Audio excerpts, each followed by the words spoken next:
Paradise. Humanity now our paradise has come. Chapter 1. The Loss of Paradise. The morning light slanted through the foliage of Eden, a golden hymn sung by the sun, each beam a thread stitching heaven to earth. It was not light as we know it now, no harsh glare, no taint of sorrow.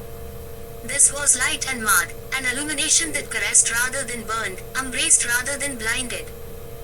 The creatures of the garden moved within it, harmonious as notes in a symphony, each step a dance that reverberated through the tapestry of creation. And man and woman, crown of the Creator's hand, walked as co-creators in this holy orchestration, their every breath a prayer, their laughter an echo of the divine. But perfection has a rhythm that unnerves, a silence that whispers of unknown hunger. Beneath the boughs of the tree of knowledge, the serpent coiled, a shadow laced with words.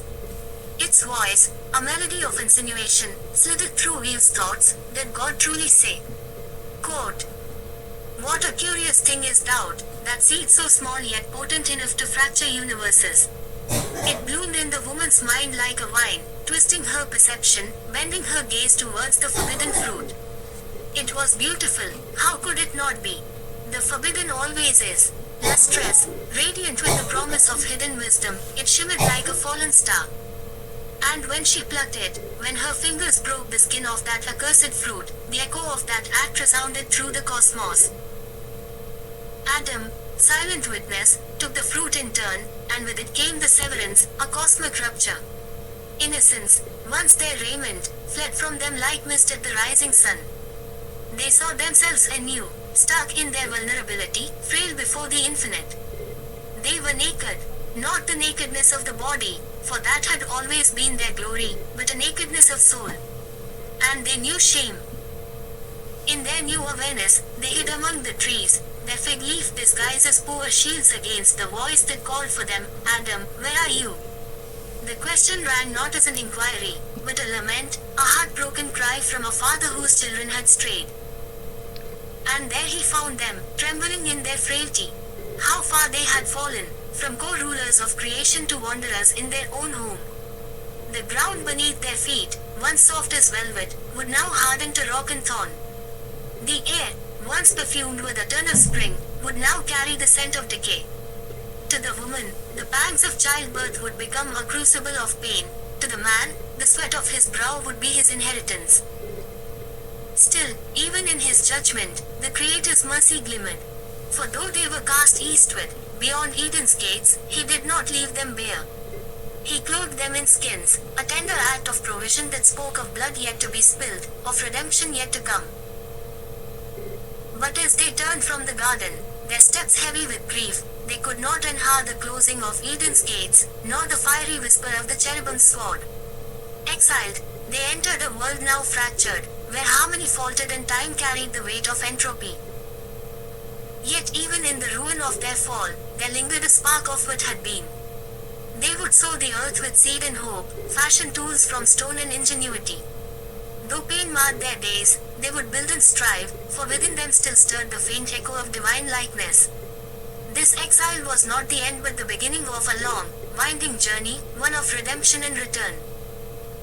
In the loss of paradise, humanity's story truly began.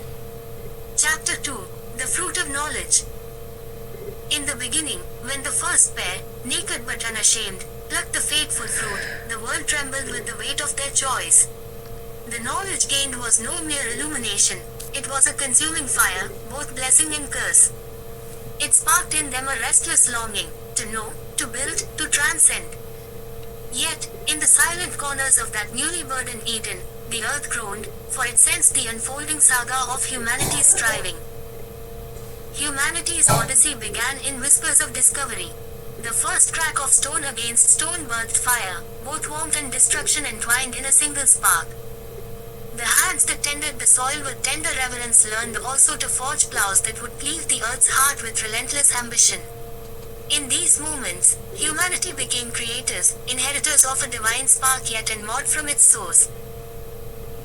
Agriculture. The seed of dominion. Man watched the seed fall and sprout, learned to guide its growth, and soon the wilderness bent to his will. The verdant valleys flourished with grain, vines, and fruit trees, a triumph, it seemed, over the chaos of the wild. But with mastery came chains. Tribes that once wandered freely now fenced themselves into settlements, bound by the rhythms of the harvest. The abundance brought power. Power begot envy, and envy birthed war. The fields that once nourished life were trampled underfoot in battles over boundaries and yield. Science, the dance of stars and steel. Then came the star watchers, those who charted the heavens with curious eyes and crafted stories of gods and meaning from celestial patterns. Their knowledge grew. They unraveled the mysteries of the seasons, harnessed the winds, and carved paths across oceans. But their gazes, once skyward and full of wonder, turned inward, into the atom's core and the soul's essence. The alchemy of inquiry birthed machines that roared like beasts and weapons that cracked the sky open. What began as reverence for the cosmos became dominion over the earth and its elements, a dominion marred by soot-streaked skies and rivers that wept oil. Industry, the forge of titans. In their pursuit of mastery, humanity built kingdoms of iron and steam. Cities rose, jagged monuments to human ingenuity, their spires reaching heavenward as if to taunt the divine. The anvil of progress rang with triumph, but beneath its echoes lurked the groans of the exploited. The fruits of industry, the engine, the loom, the assembly line, fed and clothed millions but chained countless others in servitude. Greed gnawed at the edges of the human spirit, turning invention into a cudgel and commerce into conquest. A godlike ascent, a god-forsaken descent. In their striving, humanity bore the image of gods, shapers of worlds, givers of life. Yet, like Icarus, they soared on waxen wings. To be like God was their ambition, but in this hubris, they deepened their separation. Each tower they built seemed to stretch heavenward, each advance promised liberation. But the divine was not in the ascent of stone or the hum of machines, it was in the quiet communion they had long abandoned. Their Eden, once lush with innocence, became a labyrinth of their making. The fruit of knowledge had ripened into bitter consequences, glaciers wept into oceans swollen with despair, the air turned acrid, and the earth bore scars of industry's relentless hunger. Yet, even amid this unraveling, the ember of divine image flickered still, whispering, "Is there a way back?"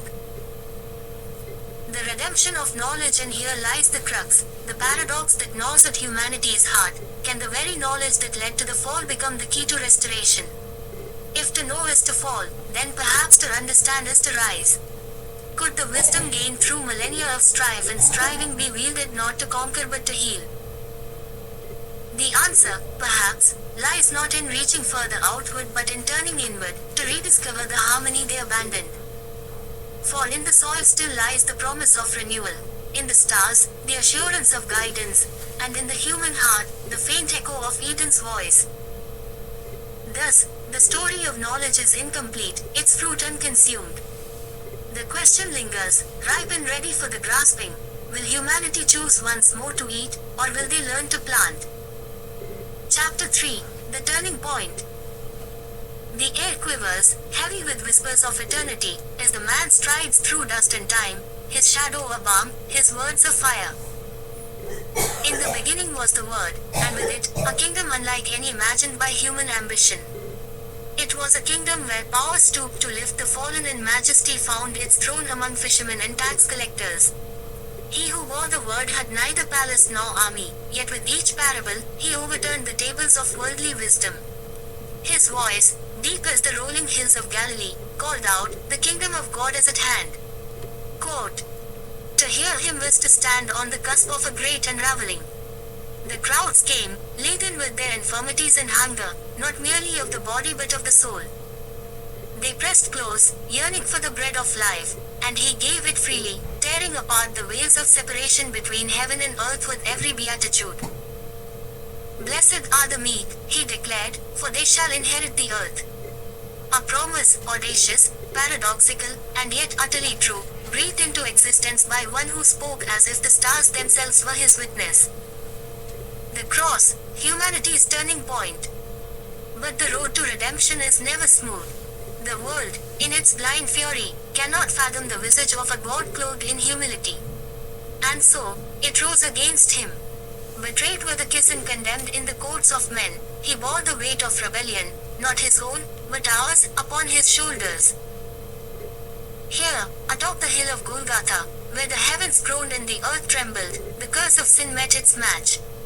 Blood and water flowed, not merely from the wounds of a man but from the very heart of God.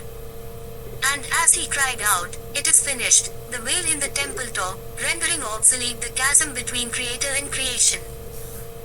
A kingdom realized in prayer. Even before the cross, he had taught his disciples to pray, to reach for heaven's perfection on earth's flawed soil. "Our Father, who art in heaven, hallowed be thy name. Thy kingdom come, thy will be done on earth, as it is in heaven." Quote. It was no idle prayer, no ritualistic utterance to be mumbled without thought.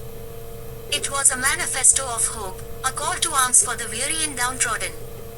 It dared to envision a world where justice rolls down like waters, where mercy and truth embrace, and where the lion lies down with the lamb. The resurrection, a new dawn. The story does not end in darkness. The stone was rolled away, the tomb found empty. Death, that ancient tyrant, stood defeated, its sting dulled, its power nullified. In rising, he became the first fruits of a new creation, the herald of a humanity restored to its rightful purpose. With his resurrection, the kingdom of God burst forth not as an abstract ideal but as a living, breathing reality.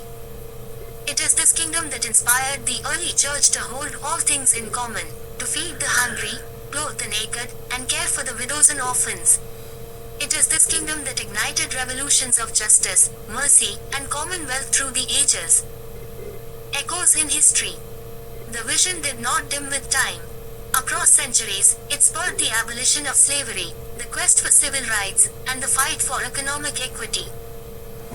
From the communes of early Christians to the liberation theologians of the 20th century, the message of Christ's life, death, and resurrection has been a clarion call for a world where "Thy will be done on earth as it is in heaven." Quote. A kingdom without end. The turning point, then, is not merely a historical moment, it is the axis upon which eternity turns. It beckons us still, whispering in the language of grace and the cadence of hope. And so, we are invited, not as spectators but as participants, to live as citizens of a kingdom that shall know no end. As he once called to fishermen, tax collectors, and zealots, so now he calls to us, "Come, follow me." Quote. Chapter 4, The Journey Back to Eden. Time cradles humanity's long pilgrimage as the sun cradles the earth, with its pulse of warmth and sustenance. Yet, in the hollow of our forgetfulness, we trampled Eden's bloom, heedless. Now, we return, bent but unbroken, guided by the convergence of reason, faith, and the timeless whispers of divinity. Beneath a sky furrowed with gleaming solar arrays, humanity found its long-lost alchemy. The sun, in its unerring generosity, became the heartbeat of the earth's revival. Fields of solar panels sprawled like prayer mats across deserts, and tidal turbines churned the ocean's whispers into power. Windmills sang in cadence with mountain breezes, and the rivers, once weary of being harnessed for destruction, now danced with turbines to water the roots of life. From these gifts, poverty was cast into the shadows. No child now went hungry under the wide canopy of heaven. With every word drawn from nature's bosom, the earth's scars began to mend, her rivers ran clear, her forests unfurled their green banners, and the earth sighed in relief, her burden lightened by the wisdom of her children. Yet, it was not mere technology that carried us back to the gates of Eden, it was the tempering of knowledge with compassion. Machines, those servants born of metal and code, no longer prowled as hungry wolves, seeking whom they might devour.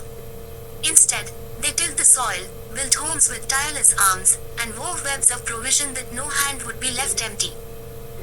Artificial intelligence became the steward of abundance, mapping the heavens for asteroid gold and moon dust, which it spun into the fabric of a new economy, one beyond the gluttony of avarice. Robots reached for the stars and brought them within humanity's grasp. From Mars' iron-rich sands to the icy treasures of Europa, the solar system sang with promise. Spacefaring vessels harvested celestial manna, ensuring that no one would ever again hoard wealth while another starved.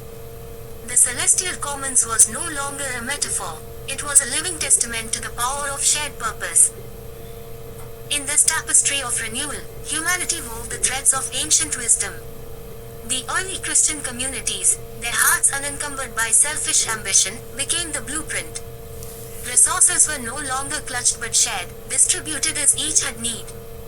The marketplace, once a shrine to greed, became a sanctuary of fairness.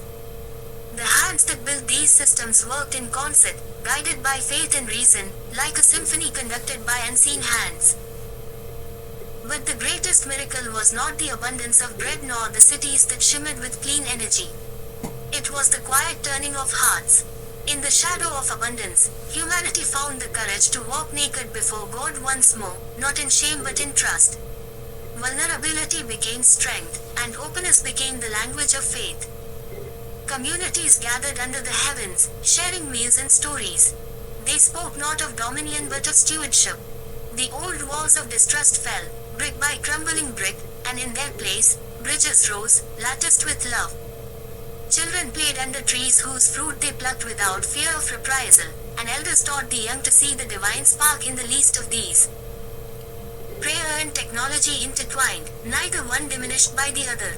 The soul of the machine was not silicon but the human spirit guiding it toward righteousness.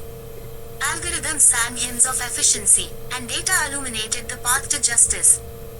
Yet, it was the still, small voice within, the ancient, resonant pulse of faith, that taught humanity to wield these tools with humility. Eden was no longer a distant memory nor a dreamed effort. It was a reality reforged in the furnace of repentance and the anvil of hope. Humanity, leaning on the crutch of grace, stood once more in the garden where God walked in the cool of the day. And there, beneath the canopy of stars and the eternal light of love, we heard the voice of our Maker call us not conquerors but caretakers, not lords but beloved co-creators. Thus, the journey back to Eden became a journey inward, where faith, knowledge, and technology danced in harmonious embrace, and God's vision for creation unfolded, one tender step at a time. Chapter 5, Paradise Restored. The skies, in their unbroken expanse, unfurled like a hymn of boundless azure. A symphony of light cascaded through the leaves of towering trees, whose roots embraced the earth with a tenderness born of knowing their place in creation's tapestry. Here was no tempest of dominion, no lust for the shackles of mastery, but a dance, a celestial duet of earth and heaven, where humanity, at last, wore the garment of belonging. A world had blossomed where the soil gave its yield without resistance, and rivers flowed untainted, their waters a reflection of an inner purity regained. In this Eden reborn, there were no cries of the hungry, no echo of despair in barren fields. Machines hummed not with the discord of exploitation but with the harmony of service, their function a reverence for life, not a desecration of it. A new walk with God. Humanity walked again in the cool of the day, as it had in that primal garden, but now not with the timid step of estrangement. Here, the nakedness of the soul was not cause for shame but a badge of trust, a transparent communion between Creator and creation. Vulnerability had shed its armor of fear, clothed instead in love's unassailable strength. And the Lord was not aloof, nor seated in unreachable majesty. His presence was in the breath of the morning wind, in the laughter of children chasing light across open fields, in the songs that rose from human hearts like incense. The prayer long whispered in darkened sanctuaries, "Thy kingdom come, thy will be done on earth as it is in heaven," had become flesh. Harmony woven into existence. The lion rested beside the lamb, not in the mythology of longing but in the solid reality of peace. Trees bore fruit in reckless abundance, unafraid of plunder, for hands reached not with greed but with gratitude. The earth, freed from the weight of humanity's rebellion, responded with joy, a perpetual springtime of blossoming life. Prophets of old had seen this day in glimpses, their words inked in trembling awe. Swords beaten into plowshares, the wolf dwelling with the lamb. Now, those visions were no longer fragments of a distant hope but the very air humanity breathed. Men and women stood, their faces turned heavenward not in desperation but in contemplation. No longer were their hands raised in fists of defiance or clinging to chains of possession. Instead, they were lifted in worship, palms open to receive and to give, a rhythm of divine exchange that had no end. Eternal stewardship. This paradise, unlike the fleeting gardens of history, was no static relic but a living covenant. The Lord walked with his people, not as a tyrant demanding tribute but as a father, as a friend, as love incarnate. And humanity, in turn, bore his image anew, stewarding the earth with a wisdom that came not from their own grasping intellect but from the Spirit's gentle whisper. It was not a utopia of idleness, no, there was work still. But it was work transfigured, creation tended with the joy of an artist refining their masterpiece, every act of labor a hymn of praise. There was no toil, for the curse had lifted. There was no exhaustion, for rest was woven into the rhythm of existence, as natural as breathing. A reflection on eternity. And so, paradise was not an ending but a beginning, a ceaseless unfolding of life in God's presence. Humanity, reconciled and renewed, found its purpose not in fleeting ambitions but in eternal partnership. They were gardeners once more, but now with the wisdom of the ages, their hands crafting, their hearts singing. The Creator's voice resonated in every corner of this new world, the echo of a truth made whole, behold, I make all things new. And humanity, in joyful reply, declared, Amen. Quote, Paradise, restored, was not merely a place. It was a state of being, a melody of harmony, where earth and heaven embraced, where love reigned eternal. Here, at last, was the fulfillment of the prayer that had spanned millennia, now a chorus that would never end.